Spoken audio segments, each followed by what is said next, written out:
Hey everybody, welcome back. First thing I'd like to do is give a huge shout out to Jon Symons over at Sonic Drive Studios. Jon did a really cool video recently doing a shootout between his real Mesa dual rectifier amp and a Helix version of it, but he did it in a really cool way with a blind test, and he didn't reveal the results right away and did a later video, and that got me thinking. I was planning on doing a comparison video of my own, but I liked what he did there, and I want to give him full credit. Jon does amazing work. He has a really amazing channel. Go give his channel a sub if you want to follow some great guitar and studio content. I'll put the link to his channel below, but I'm going to take a slightly different methodology than Jon did, and not saying he did anything wrong. He did an amazing job, as he always does, and I thoroughly enjoy watching his videos. I've done a comparison in the past of my REVV G20 head with the Revv model in the Helix. Now, in this video, I wanted to take a different approach to it though. What I wanted to do is go old school. I wanted to record the Revv head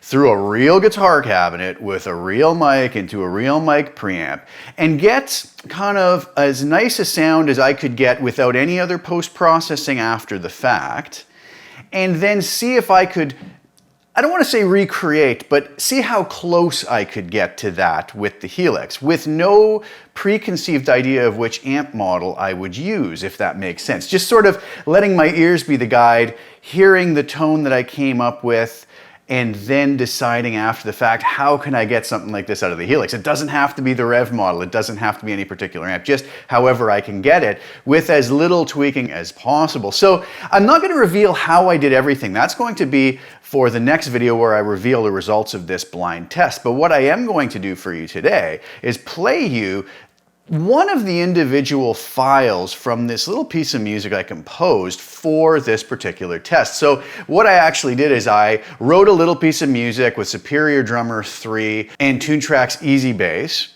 I then composed a little chord progression over top of that and layered a few different guitars throughout this mix. So what I did is I took one tone out of the Revv, I created the preset using different guitars to sculpt the different tones. You'll see in the next video I use single coils versus humbuckers for different elements in the mix.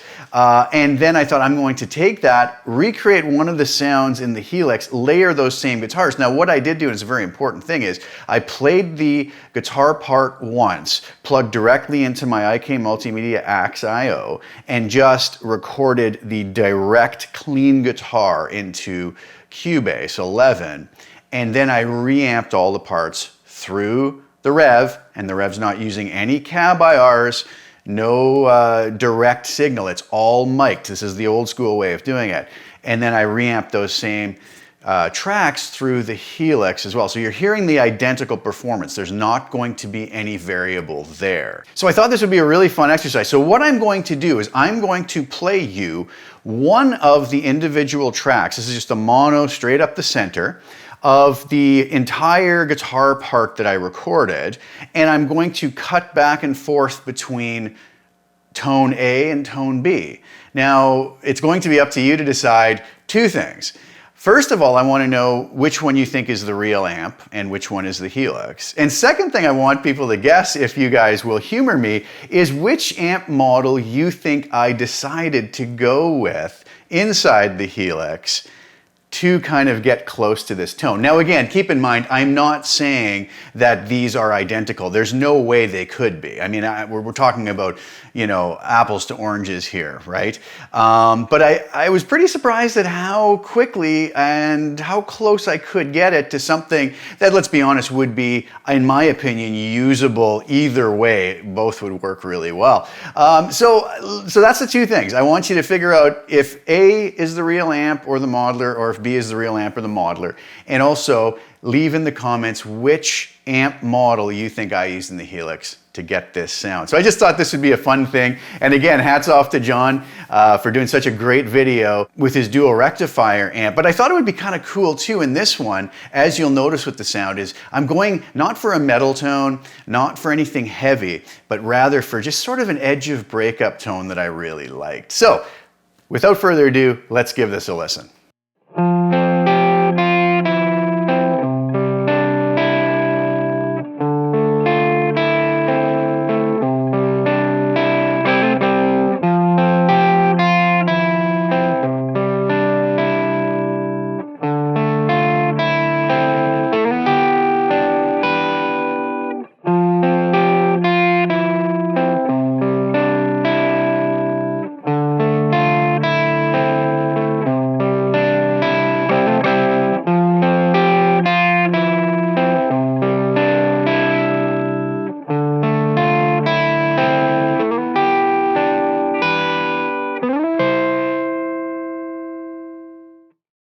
All right, so what did you think? One thing to keep in mind, I volume matched those to within like 0.2 dB, as close as I could possibly get them, so we weren't hearing differences based off of volume difference. It's such an important thing when comparing two sounds. Now again, like I said, those were not identical. I don't claim them to be identical. It's just that I wanted to see, you know, after recording a real world tube amp through a cabinet with a nice microphone into a mic preamp, how close I could come to getting something that's even comparable as far as something that would work in a production out of my Helix. So again, please leave in the comments below which one you think is the Helix and which one you think is the real amp recorded with a real microphone. And also let me know which Helix amp model you think I used to try to get in the ballpark on that tone.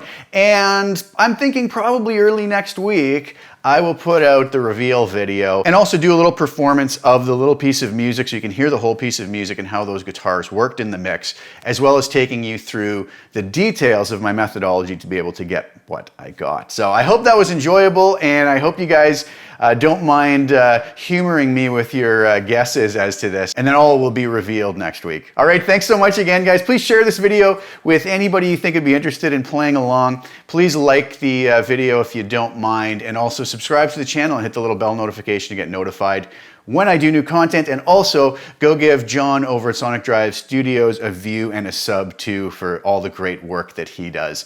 Thanks again, guys. I'll be back real soon. Ciao for now.